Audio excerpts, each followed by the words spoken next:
Good morning, good morning, good morning. I'm just waking up. Um,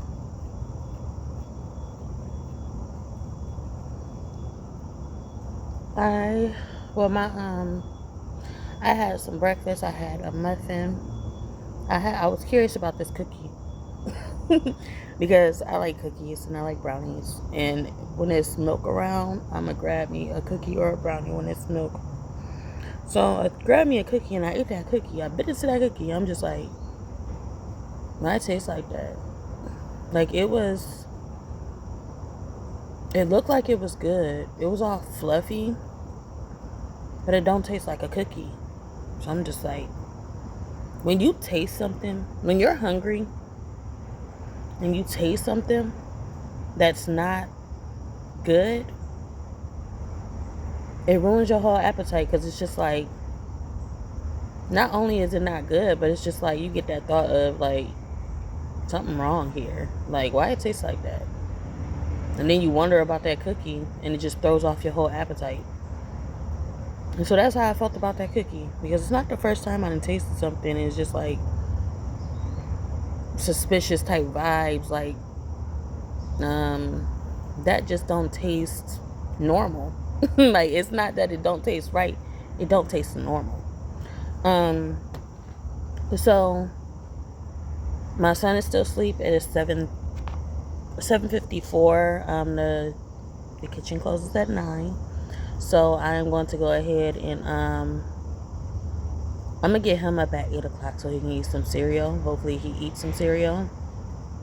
8 o'clock, 8:30. What we got planned today is that I'm not planning on staying in. Because like I said, I'm not the one to just sit up in a room all day long.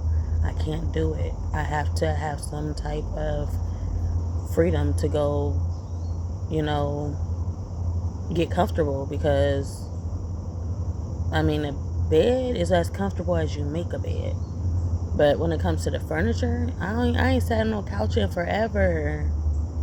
I ain't sat on no couch in forever. Like, can I sit on the couch, please? Ain't no couch. So I gotta get up and I gotta get out because I'm so uncomfortable all the time. And I try to force myself to stay in that room, but I'm not gonna force myself. How I feel is how I feel. So I was thinking about going to Walmart. We might go to Walmart, or we might hold off on Walmart. School don't start till Thursday, and we got so much time. So it's just like, I'm not planning on doing his hair until Tuesday, because it's gonna stay looking right when he goes Thursday. I could do it Wednesday night, but when it comes to me and his hair, and he not wanting me to do his hair, everything just starts popping out of nowhere because of the simple fact that he doesn't want me to do his hair.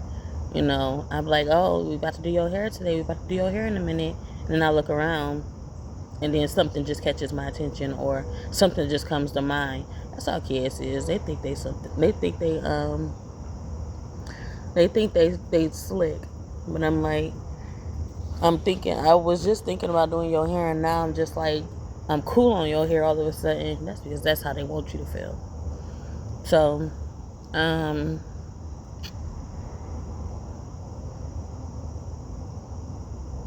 what else was I going to do? So I was thinking about that, and then I was thinking about going to do something to my hair.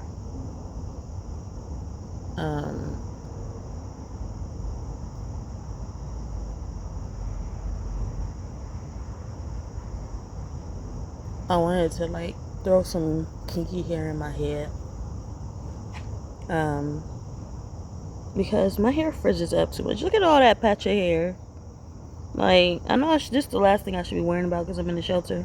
But look at all that patch of hair. Like, if I'm gonna go out and I'm be doing stuff, I don't know. I could throw on a scarf. But I don't like scarves, and I can only tolerate a scarf for about 10 minutes, and then I'm taking it off my head. So I just need something that's going to stay, and when it does look raggedy, it's going to look right, and it's not going to look like this. But I don't even think my hair looked that bad, honestly. This is my hair looking like. You probably can see it. I'm trying here. Turn around. So that's what my hair looking like. But yeah, I'm about to get in here. He also had got some like museum sight words. I guess they went to Children's Museum yesterday when I had to go to an appointment, so I couldn't go to my appointment because they went to Children's Gym. They got these for him. I guess she called it thinking about me and my son while we wasn't there. So they kind of like they're sight words. So I guess communication, like I did talk about communication a lot. So the fact that she did get some sight words, this is perfect because this will help him, you know, express anything, like express how he feel, express what he want to do. You know how they got the little tablets? Like there's this one lady on here that got this tablet, and he clicks on like one of the objects, and it tells her what it is. You know, it speaks for him. So she can be like, you know, he can be like tape, and then it gives her something to think about. Like, okay, tape. What, you want some tape? You know, and she goes and gets some tape. She don't have to think too much about it because he already gave her that idea. I want this. You know, you don't have to say I want this, but that's how my son will be. Like he was like, I want this, I want that, I want this. You know, something to kind of just help them, encourage them to keep talking. You could say, you know, he can say mannequin, and you don't have to think too much about it because it's just like mannequin. Okay, you must have seen that somewhere. Like, think of the place where we last seen the mannequin.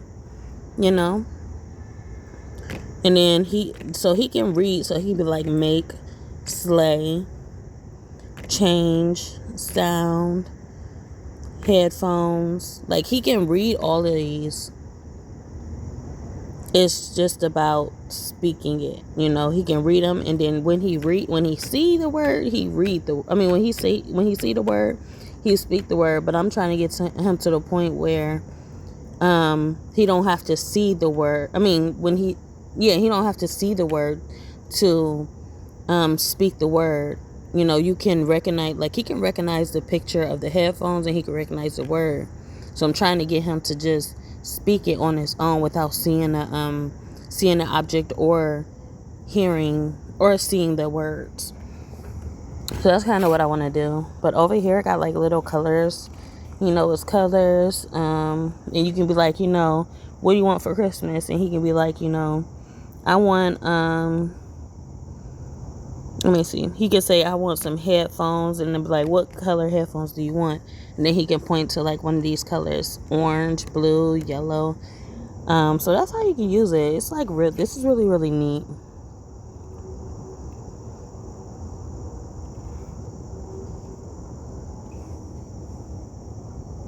So yeah, we can just practice on these words and do what I just did.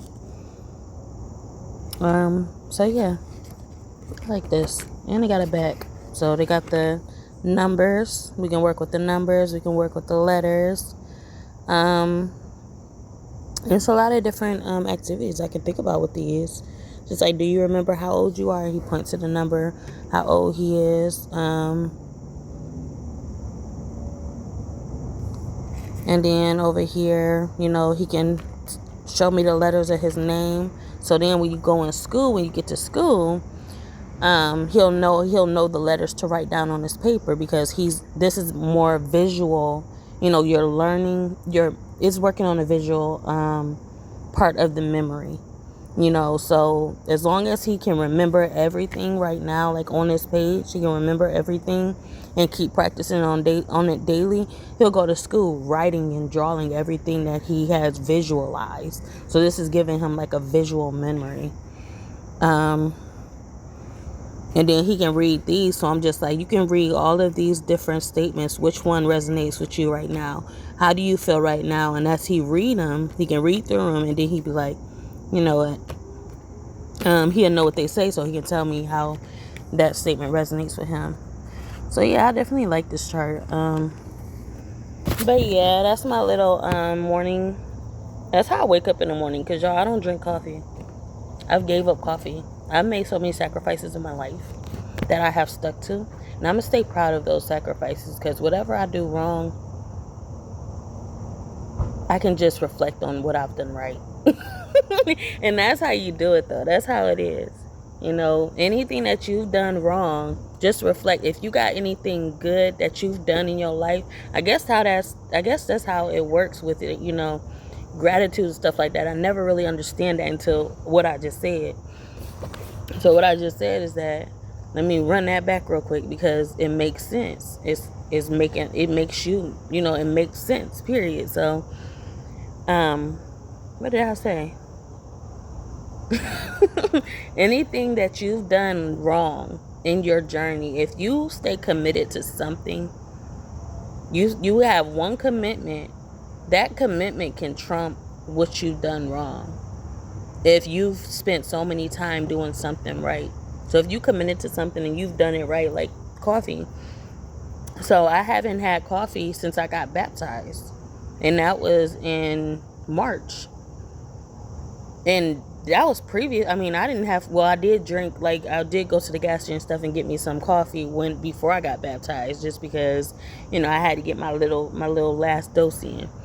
So I haven't had coffee since then. I haven't drunk tea, you know, unless it was forced down my throat. Because like I said, sometimes they be having tea here, and I tell them I don't drink tea, and then I think it's juice, and then boom, I tasted some tea. And I'm with tea, I taste it. But so yeah. And there's something else that I don't do, but that's kind of personal to me. So those are the 3 things in my journey that I have committed to, that I have not broken ties with. And as long as I have those good things in my life, whenever I do something wrong, or I feel like I kind of went against something, like whenever I feel something about something wrong, whenever I feel like I did something wrong, I revert back to what I've done right. I'm like, you know what? I may have did this, but as long as I still got this. And just think, like, if you wind up chalking all of that up and you do wrong by all of that, whenever you know if you keep doing wrong and you have nothing to reflect on in your life that's right for you, just something personal. It don't got to be something like, oh yeah, you know, I still got my job, something like that. Like, you can be like, I still got my job, but at the same time you can be like, you know, I still got my my pride, I still got my dignity, I still got my I've still got this that I committed to, you know, I still got this I still got this for myself, you know, something that'll make you happy, that you know you committed to, that you have that you made this commitment with, in regards to you and your experience, just personally. You can reflect on that. You can always be like, you know what? I'm still doing good. I'm doing good. Okay. At least I still got something. You know, it's hard to say that when you don't have nothing, but at least I still got something. You know. So yeah. With that being said, I'm going to go ahead. It is 8:06. I need to go up here, get him out of the bath. I said get him out of the bath. That's how you know something ain't right up here already. Like, I was just good. Like, this paper just kind of just like, whoa, just now my mind is discombobulated. Like, what just happened here? But yeah, I'm going to get up here and get him out of bed and see if have some cereal. See if he wants some cereal, because I know when he eats cereal, I'm good. He likes cereal, he's full. Boom. You know, that's all I want. You know? So yeah.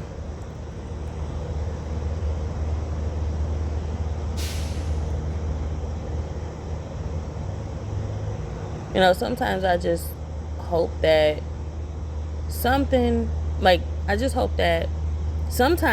hope that something makes sense. Like, something in my life, like a plan that I have for myself, or something that I'm hoping to get done today, just pops out like a sore thumb, and I don't have to think too much about it. You know, sometimes I just hope that for myself, because it's hard when you want to do something, but you're, you know, you have so much other things. Like, that's the conditioned mindset. We're gonna revert back to the conditioned mindset, because the conditioned mindset is just like, oh, you can't do this until you do that. You can't have this until you have that. You know, you have to work towards what you want in life. You know, and it kind of just brings down your value, because what if I really want it? Like, what if I need this for myself? It's not just about wanting this, but I need it for myself. So therefore, I'm holding myself from getting it, because I feel like I'm putting myself in a position to feel like I deserve it. I have to earn it, you know. And that's where I feel like life went wrong, because we are worth more than, you know, any price tag. How we feel about ourselves and who we are is way more important than, oh, I deserve this thing. No, do this thing deserve you? Take care of you, take care of your health, and just know that you are worth more. You are worth it by the end of the day, you know. But however you feel, make sure you feel good. You know, whatever makes you feel good, do what makes you feel good. Break that conditioned mindset of, you know, I have to, you know, earn this, or I can't do this, or I can't take care of myself if I don't have this, or, you know, stop objectifying yourself. Because when you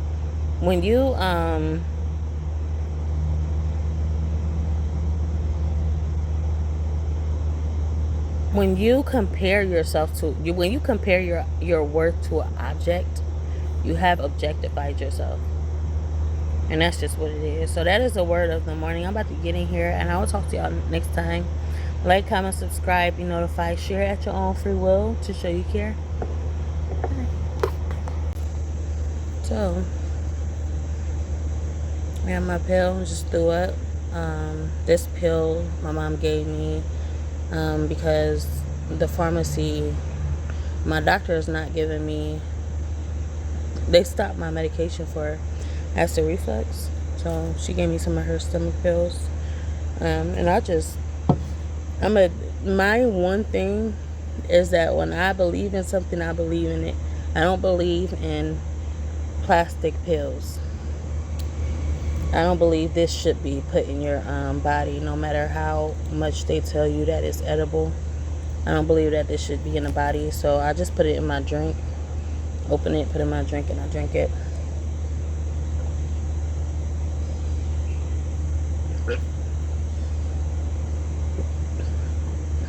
Like little beads. They real strong. So, got some paper towels, trash bag, and some gloves, because I threw up. That breakfast wouldn't sit in my stomach.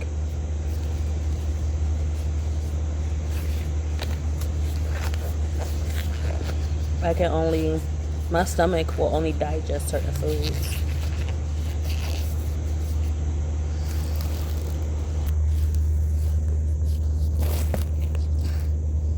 So yeah, this is the vomit that I gotta clean up. I don't want them coming out here like, I want to chill, but I can't chill because there's vomit right here and the bench is right here. So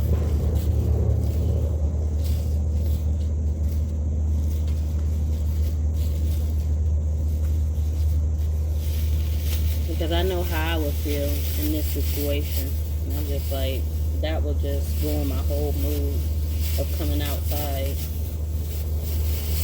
And I'm gonna be the reason. I'm not gonna be the reason.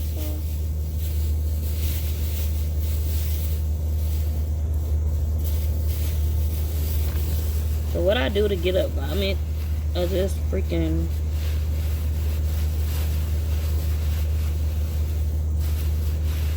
do this.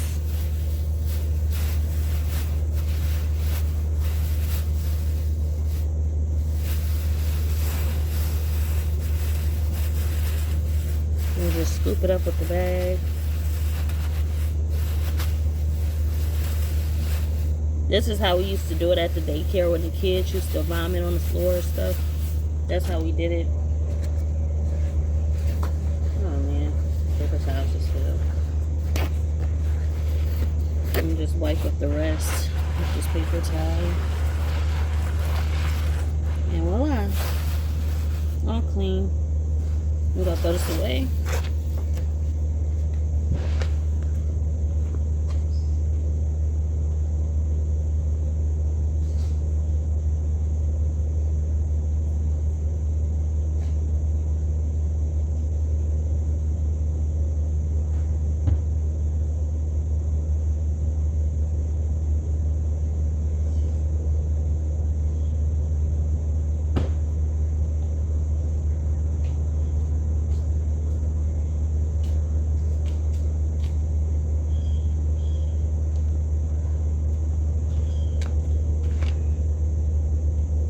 See? Can't even tell I threw up. So yeah, y'all having good rest of the day. And yeah, with that being said, like, comment, subscribe, be notified, share at your own free will to show you care. Talk to anybody. So I am about to go ahead and brush my teeth, wash my face. This is my little pouch that I keep handy with me. Got the Crest soap 3-in-1. And when I tell y'all the Crest toothpaste 3-in-1. I love this toothpaste because it lasts so long. I still have my hemp soap for my face. Of course, got the deodorant on deck. Got my toothbrush. And I'm going to just talk a little bit about, I'm going to talk a little bit about the 3-in-1 Scope Crest Plus toothpaste. So the 3-in-1 means it whitens, protects, and refreshes. I've been using this toothpaste since I was at the other shelter. So I actually had this toothpaste going on because I was at the other shelter, I think a month, I don't even remember how long I was there. It wasn't long, but I've been at the shelter. Well, I was at that shelter for a minute. I think a month and a half. And that's how long I had this toothpaste, because this toothpaste lasts a long time. And it's only when it comes out, it's only like a dab of toothpaste. So yeah, I got my paper towel because that's what I wipe my face with when I forget to bring my rag in here. But that paper towel machine, it gets on my nerves because you can't always get the paper towels.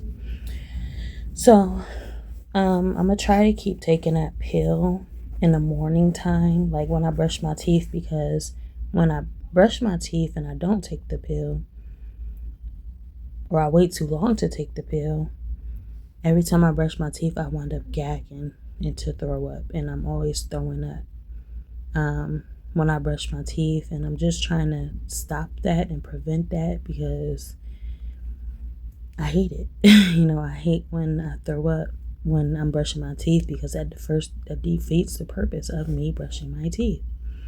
So yeah, and this is exactly what happens because I waited too long to take the pill, and here we go.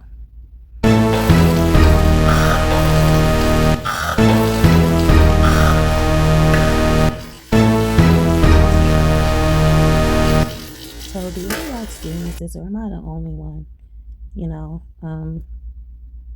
It's very, it's a struggle. It's a struggle. Because the way I am and the way my stomach is set up, it's just like I'm so limited with everything that I do. And so I always just gotta stay mindful of everything that I do. But that just keeps my awareness intact. So yeah, now I'm using my soap, and this is the soap that I had got from the dollar store. It has like some type of ingredients, some herbal ingredients. I also think that there was almond in it as well. So I've had this soap for a long time. It lasted me a long time. It actually lasted me a long time. I would say I'm still working on it from 3 months ago, 2 months ago. I would say 3 months ago. And I love a soap that lasts a long time. So, okay, so now I have this plump. I've had this just as long as I had my soap, and this lasts a long time as well, depending on how you use it. It only takes like a few drops, if that. I do extra, but that's all you need, and I still have half a bottle of this, and I use it a lot. But it's collagen serum, so it's smoothest, and it helps with firmness. So yeah, you would just apply a few drops of this serum, either in the morning or the afternoon, and you just lather it. You just do it as you would soap. It doesn't lather up, but I'm just saying you would do it the same way. So in this, it has water, acrylates. That don't even sound right. I don't know what acrylics is. I mean acrylates. Collagen, protein, fragrance, glycol, glycerin. So yeah, this is my toothbrush up here. His toothbrush right there. I have to clean out this pouch, but this is where I keep everything. I got his medicine in there. I need some soap compartments so I can put that inside of here because my soap is making a mess, and as you can see, he is still asleep. So yeah, we're gonna leave him right there.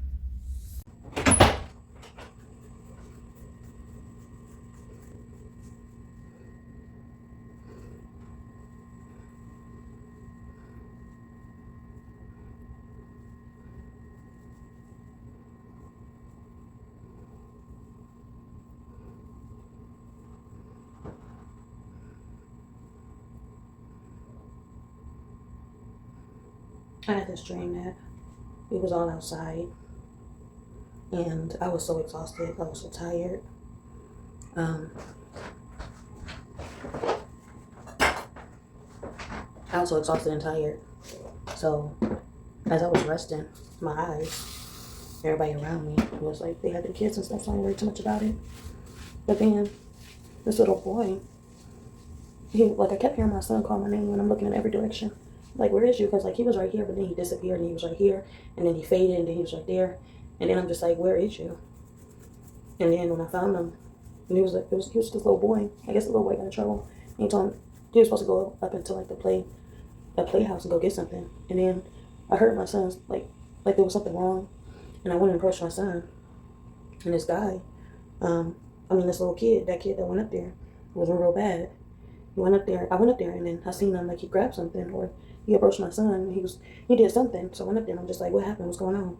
And I guess he took something from my son, but I didn't know exactly what happened, though. And this is why I want to keep my son in IEP classes, because he can't fully express what happens. And a little boy can take advantage of the situation and cause my son harm. And this is the concern. This is how I'm really, really concerned. I don't want no harm coming to my son. And if there is harm, I want my son to tell me. And that's just how it gotta be.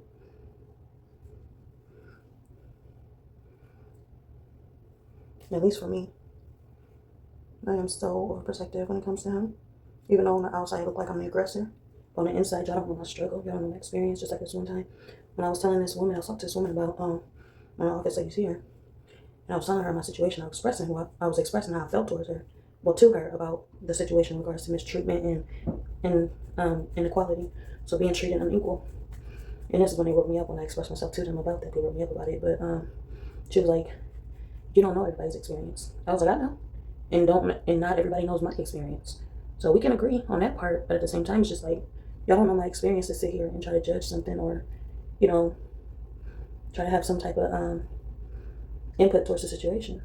Your opinion doesn't matter when it comes to my experience, because I know what it is. I know how I feel. When I feel like certain stuff ain't safe, it's not safe. No matter, what they try to portray it to be. The picture is a picture. Looks are deceiving. You have to actually get to know the story behind the image.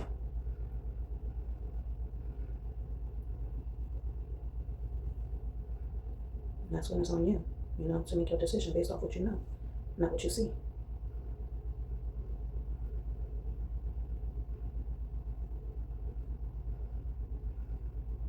You got that right. I don't know everybody's experience, and don't nobody know mine. That's one thing we can agree on.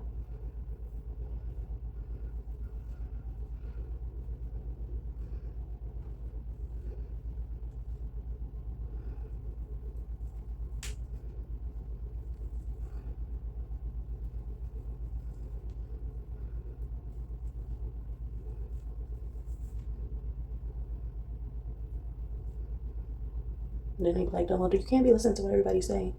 To a certain extent, because when we're all in the same situation, it's just like, it's not like I can go out there and plug my ears to everything going on, because they want to know your experience, they want to know my experience, I want to get to know their experience. Life is a learning. It's all about learning and growing together, especially if you're in the same place. What I know may hurt, what may help them, what they know may help me.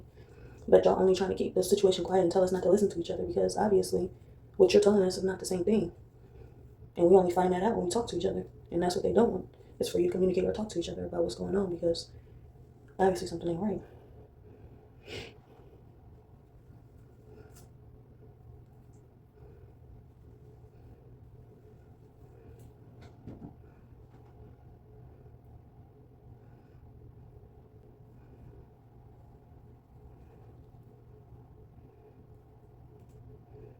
We should be able to talk to each other about what's going on without feeling any type of way about it or feeling guilty. Because that just means there's secrets. There's people being secretive for a reason. They got bad intention. Because the truth ain't going to make you want to hold your tongue about nothing. And the truth is going to make you want to express what you know and help the next person. That's just what it is.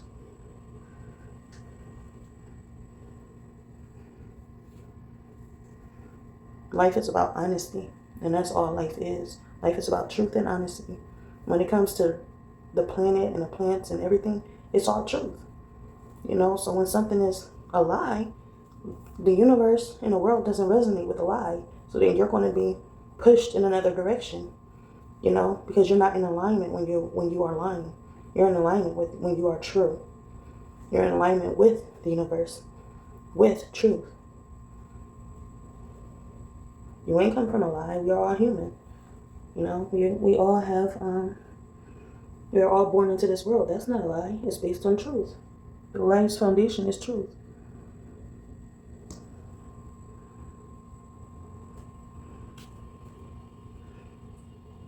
When you don't make it about God and the devil, it's only about truth and lies. The devil in disguise, they make it seem as a lie. The truth in disguise is God. God doesn't lie. God is not a lie. God is the truth.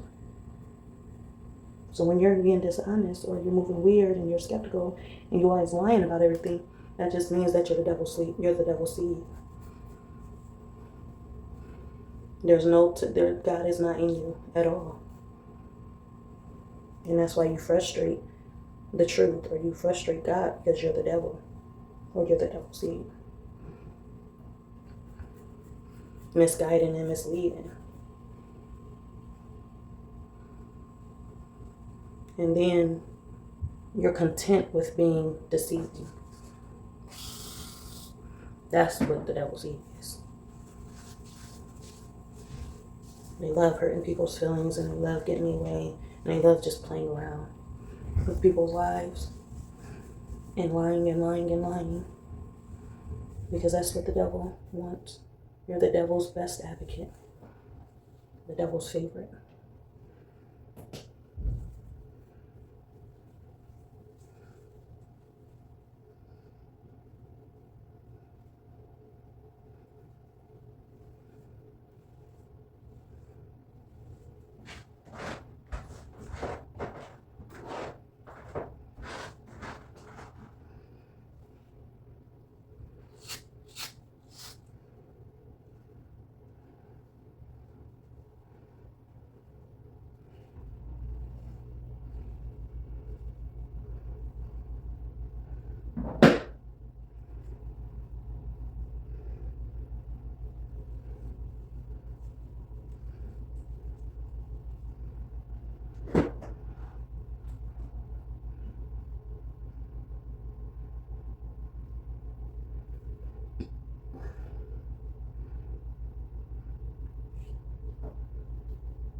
What's the transition is when you begin to make a choice.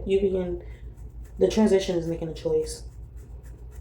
No matter what the consequences is, faith is walking away from the life of lies, knowing that there will be consequences, because what the devil don't want you to do is walk away. And the devil will put you through any and everything, because obviously you're turning your back on your leader or someone who you used to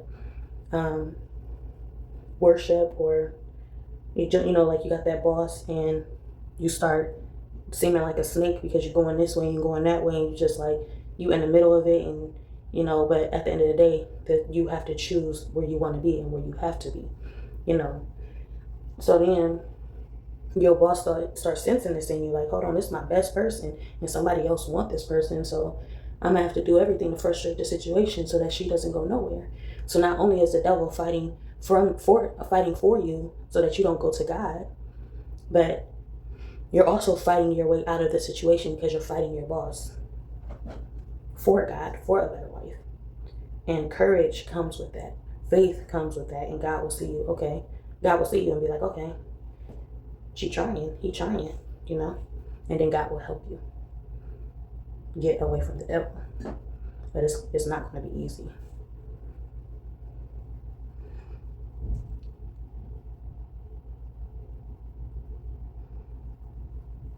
It's not going to be easy for you. And that's just something that's just going to have to sink in. You're going to have to accept that.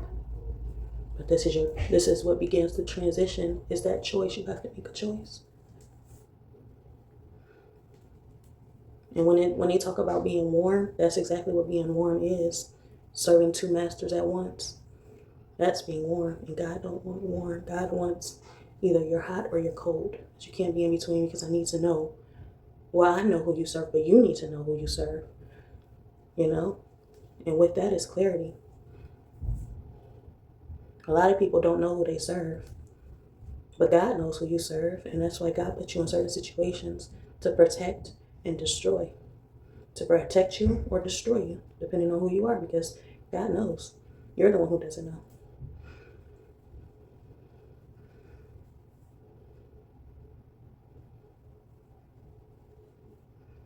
You don't know if you're cold. You don't know if you're hot. But God will reveal that to you.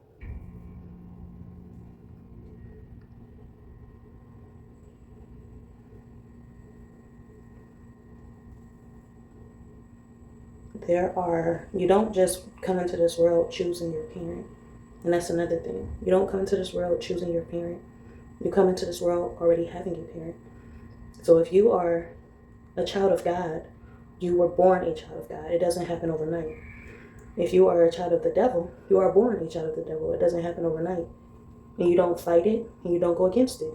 You just wasn't chosen for that guardian. You wasn't chosen for God. You were chosen for the devil.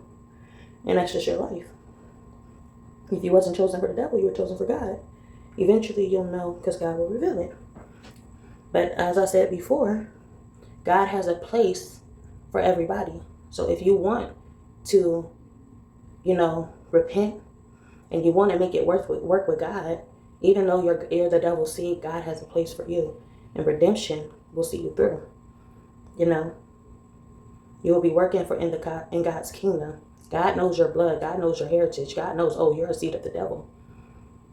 But I'm not going to, turn my back on you. If you need my help, I will help you.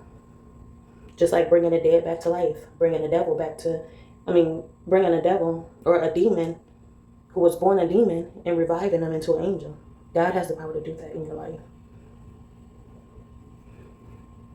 You just have to believe and have faith. And you have to know where you stand, where you are. And once you accept where you stand and who you are, then God can accept you. But it all depends on you.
And that's why they say you have to go through Jesus.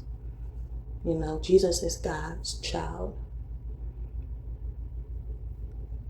God's blood, Christ's blood. That's what Jesus is.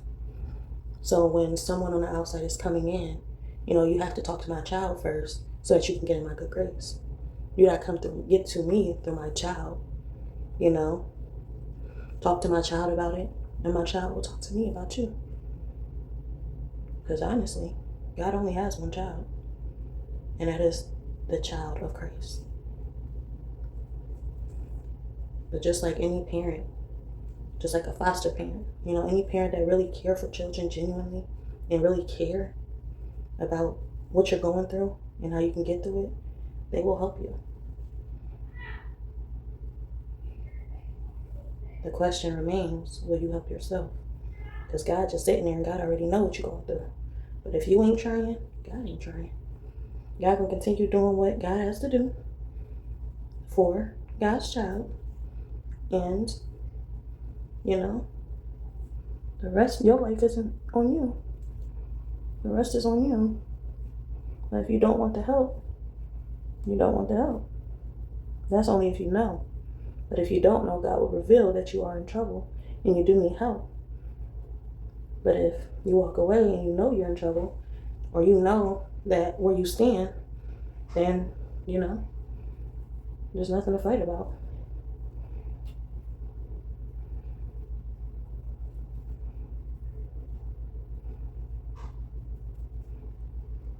And it's just about being okay about where you stand.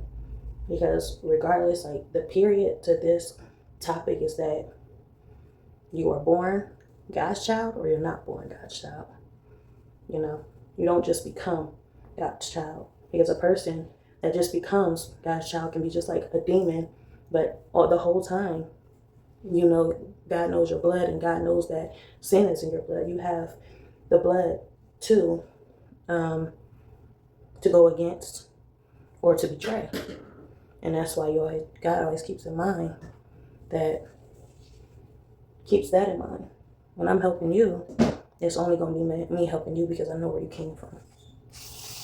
And I forgive you because I know where you came from.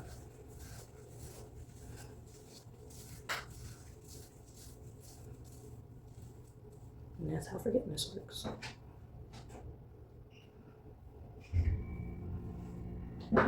You will always be tempted to revert back to your old ways because that's where you came from. But at least you try, and that's where you'll get your credit.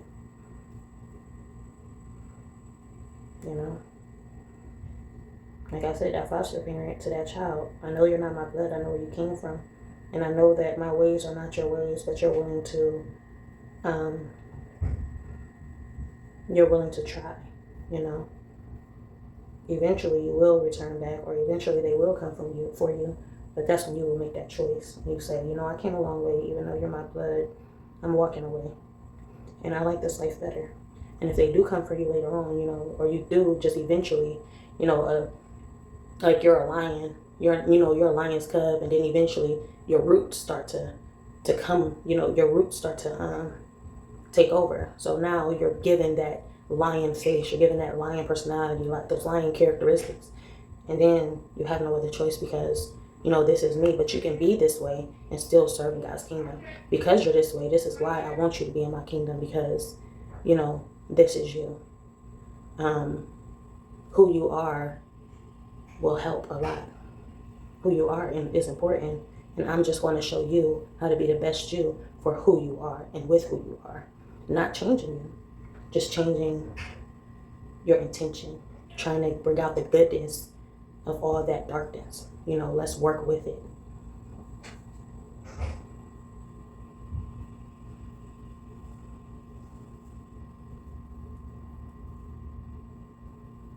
Let's be the best version of you and not the worst.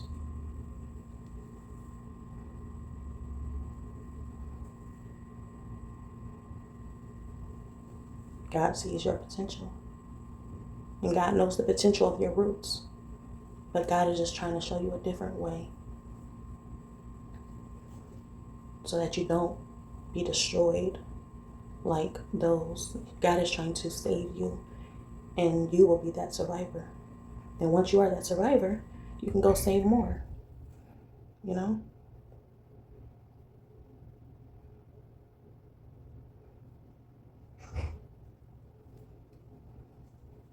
So through it all, God doesn't change you.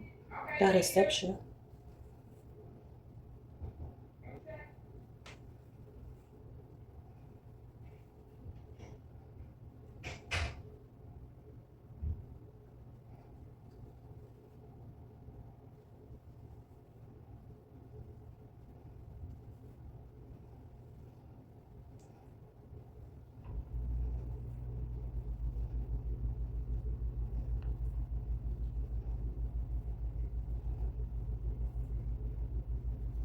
You can be a demon with good intentions, and God is going to save you.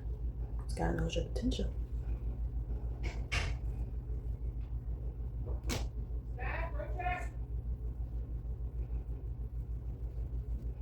God is not going to judge you because God knows you were judged the day you were born.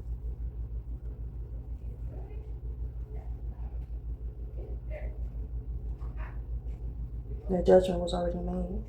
Because through it all, you don't change. From birth to adulthood, you don't change. Your blood doesn't change. Your blood is still the same.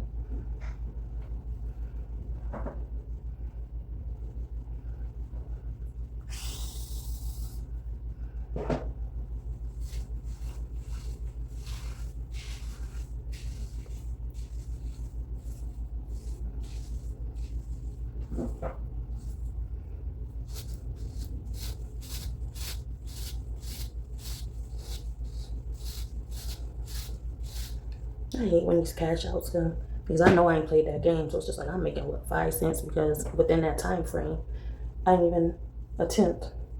But if I did attempt and I played some games and I see that cash out, oh yeah, it's just like payday, Friday, every 3 hours. So that's why you gotta play so many games and you just add into even that 5 little cents is adding to what you already did.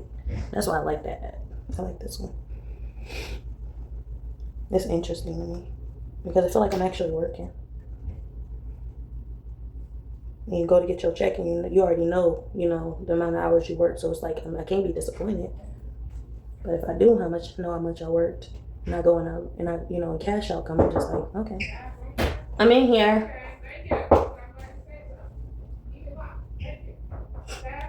Keep it locked. Thank you.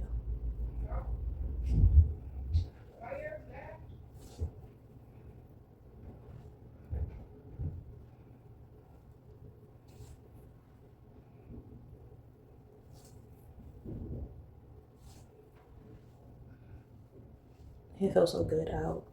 Oh.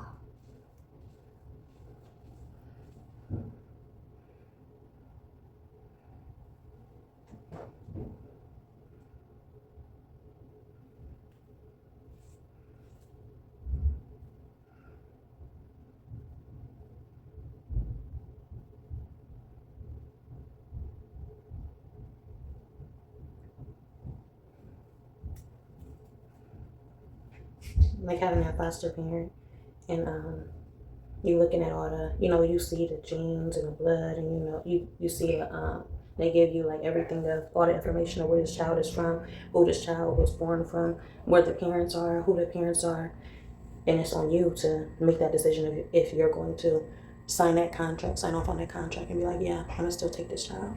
I know what I'm getting myself into. So whenever this happens, at least I'm aware and I know what's gonna happen. At least I'm aware and I know what to look out for.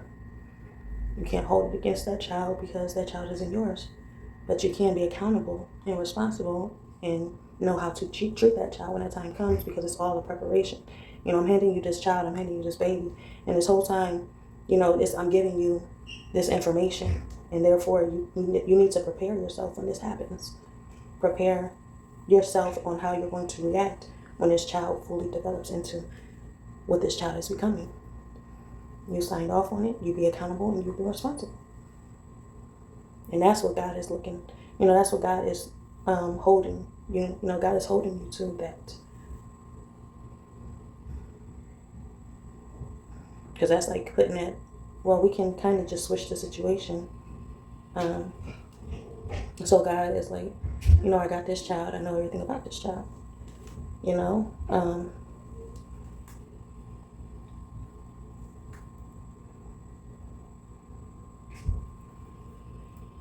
But then God can say, I know exactly where you're going to go. Because obviously, you know, I've worked with you, I've been here with you, but your roots are taken, you know, your roots are coming in, but you're not willing to be good. You know, you're not willing to be good. You'll rather, you know, revert and look back and be like, go against me. So I'm going to go ahead and I'm going to send you back. But a lot of people, that's why you can't compare the situation to God and then people, because a lot of people's not in a position to send that person back. So then when I make it into like a thing about just people in general, it's like you have to be accountable. Because when you sign off on somebody's birth certificate or you take in that child and that child is a foster child, you know everything about that child. You know, you've been aware, you've been alarmed. And then later on, you're treating that child a certain way, but that child doesn't know and you know. You know, the fact that you know, you have to be accountable. You know, you have to be accountable. And God knows what you're doing. God knows what you know. So, you know, that's all it's about. And whatever it is, God is in the midst of it because God will guide that child away from you, or God will put that child in better hands or a better lifestyle and do the same for you if y'all both are just, you know, in good grace. But at the same time, it's just like y'all together are just not, you know, compatible for each other, parent and child.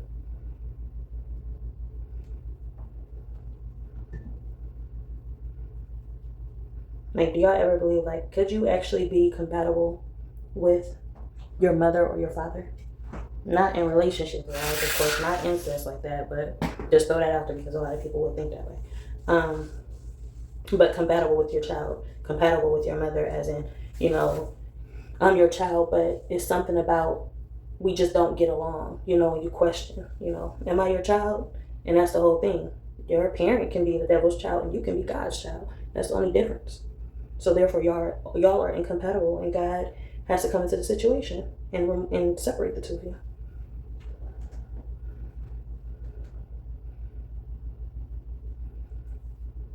A lot of people try to take this authority and take that, you know, like they try to be in God's position and they try to get in the midst of the situation because they think they know, but that's only the devil. The devil's trying to put them into the situation and stop what's supposed to happen before it happens. God, the devil is always trying to undo what God is doing. The devil is always trying to imitate the devil. I mean, the devil is always trying to imitate God. You know, but having faith and believing not in the people but in God, and the God that you serve, is that, you know, I know that y'all trying to get in the middle of it, and just being aware of the situation. You know, just being aware to what's going on and what's happening.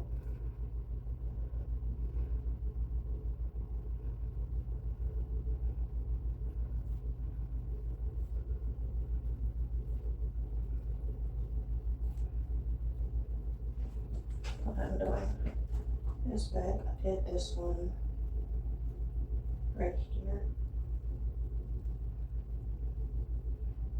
I don't know if I just did. Oh, I just did this one. So I just need to touch these ones up. These ones back here. There's only a few back here. Maybe I can see it. There's only a few back here because it's a protective style. It's protecting those singles, like a butterfly in a cocoon. Like this is the cocoon, and then those is the butterflies. So it's just like, if that makes sense, giving that example.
Okay, so I just started braiding that one, and I didn't even know I started braiding it, but what I can do though is, so if you start braiding it, because locks is hard to take down once you like start braiding into that protective braid, depending on the gel that you use. So if you kind of do what I just did, you can go ahead and finish braiding, but you can just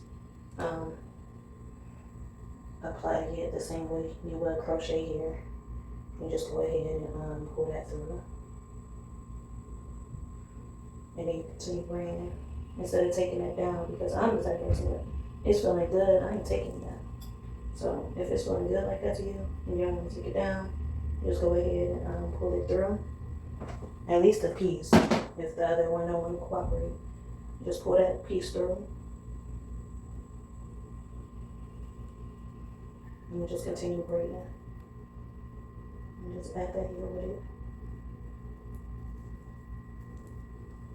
Just continue on braiding like you was. It's just a different method, but the same result. That's the thing about me. It was fun. Sometimes I be doing my hair and it be feeling so good. I'm just like, no, I can't take this down, because it's just like, it feels so right to where I'm not about to take this braid down. I can't take this braid down. It feels too good. So then I'll go ahead and just add to, and then boom, like a regular braid. So yeah, that's I did 2. I got a few more to do. No, I did 3. I got 3 more. Actually, I got 2 more. This one is just in here. Like, I don't even understand how that even happened.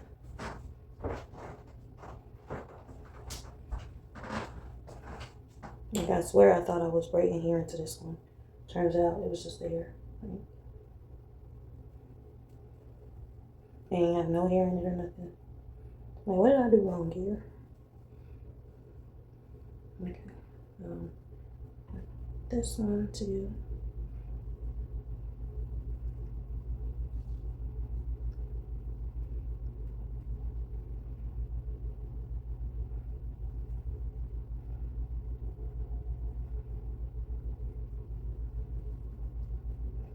I hate when I feel like you. That's the thing about conditioning your hair. Like, you going in and you retouching it up, but you conditioning it. Once you're done conditioning, it sinks through your scalp. It's like the other ones that you was supposed to condition. The ones that you didn't do, it feels like you did it already. I'm like, dang.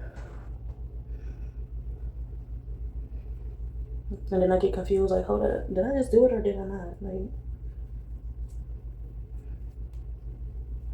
I think I literally just ran out of hair. So I don't know what I'm gonna do now, because I still got this. I don't think this is 2, but if I could make it into 1, I would. I actually cut my freaking my weave in half, so I don't know what I'm gonna do now. I guess I'll braid them together. I don't know. I have to figure this out.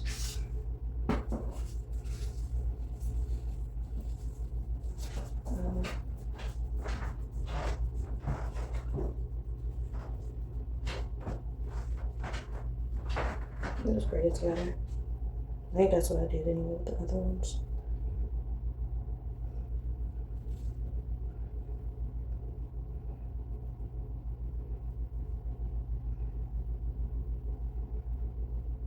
So my aunt, just to give y'all a heads up, my aunt kept her braids in since last year.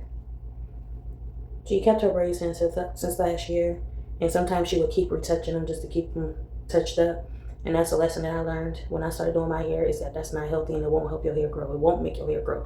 But if you keep touching it up throughout the whole year, it depends on the style of your hair.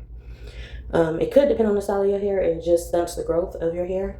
I don't know. I'm still trying to figure that out. Well, I'm not trying to figure it out because I'm not doing it, but that's how I was that's how I was in her position. I was touching on my hair and stuff like that, but that's the thing about me. I can't keep it in too long. I cannot keep it in too long. She kept it in long while she was retouching, so I was retouching, and my hair is like this. Like, I would only have it in for like a couple weeks, and then I retouch it, and by the end of that month, the hairstyle's out my head. But she kept it in for a year, and she was retouching it, And turns out it damaged her hair because I guess she said some of them locked up, some of them wouldn't even budge to come out of the weaves, the braids, and she had singles, by the way, so they couldn't even come out, so she had to cut her hair bald. She said she had to cut her hair bald, and I feel like she didn't have to cut her hair bald, but that's another thing about what she did. It's like, it's all about your hair too, because she was getting perms, so she got a perm, and I don't know what her reason was to keep the braids.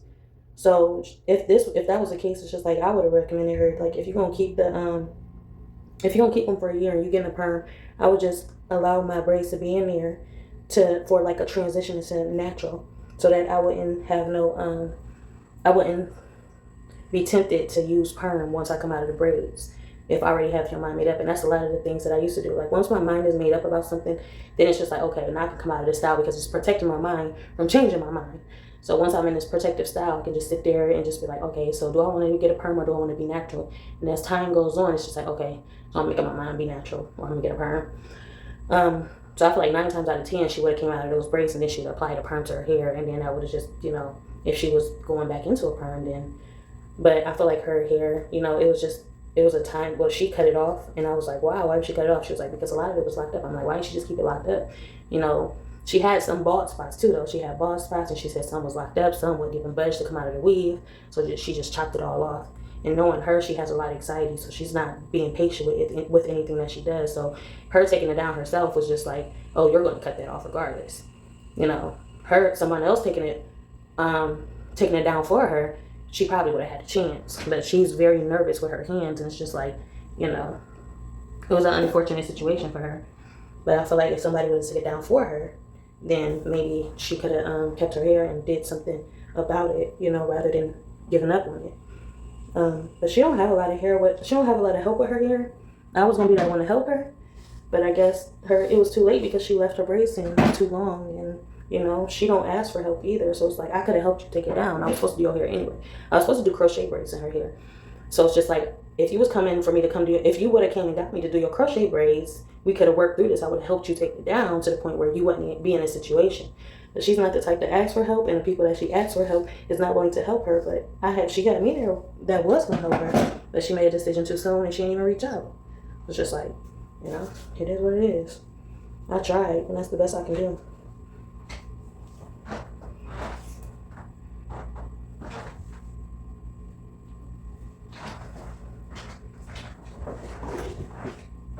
Okay, so I got that touched up, those braids touched up. I think that was new growth over here. Got that pulled back in there.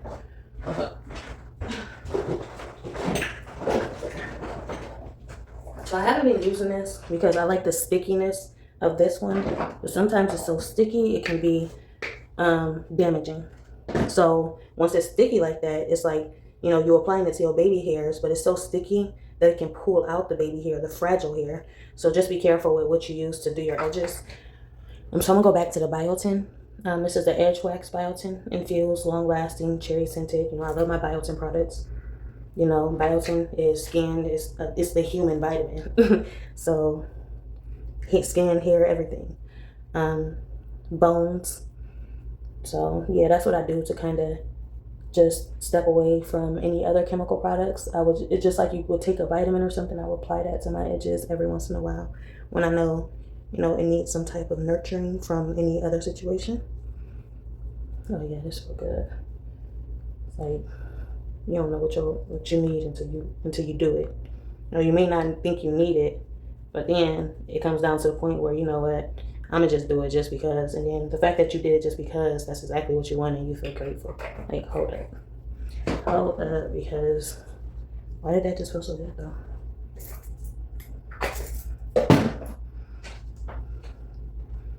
Oh yeah.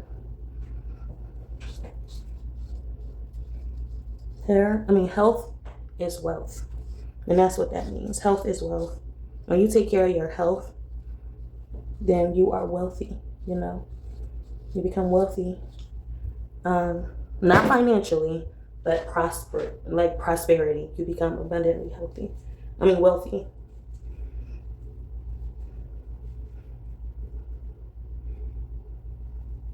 Like a lot of people out here, they financially wealthy, but are you financial? But are you they're financially wealthy, but are you healthy wealthy? Healthy wealthy, period. You know, is you feeling just as good as that person that just got paid? But the thing is, you didn't just get paid, but you feel like you just got paid. That's what I'm talking about.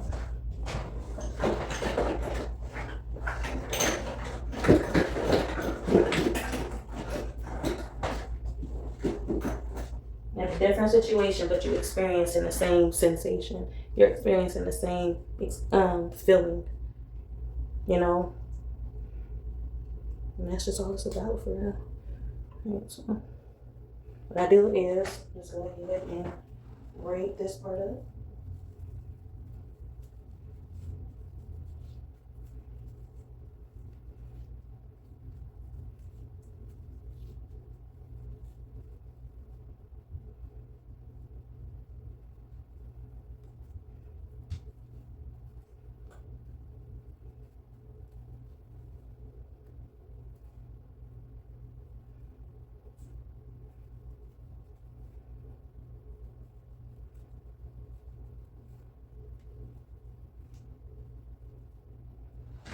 So as for people with locks, applying doing this protective style, you know, we gotta stay with the oils at one phase, like the oil phase. When you're in the oil phase, I did apply my oil before I did this style. Not right before I did this style, but I was definitely oil hydrated.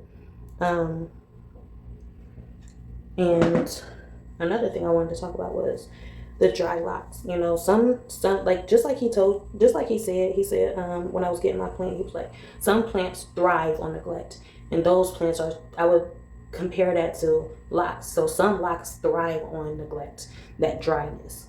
Some locks thrive on moisture. You know, being moist. It's all about the type of locks that you have.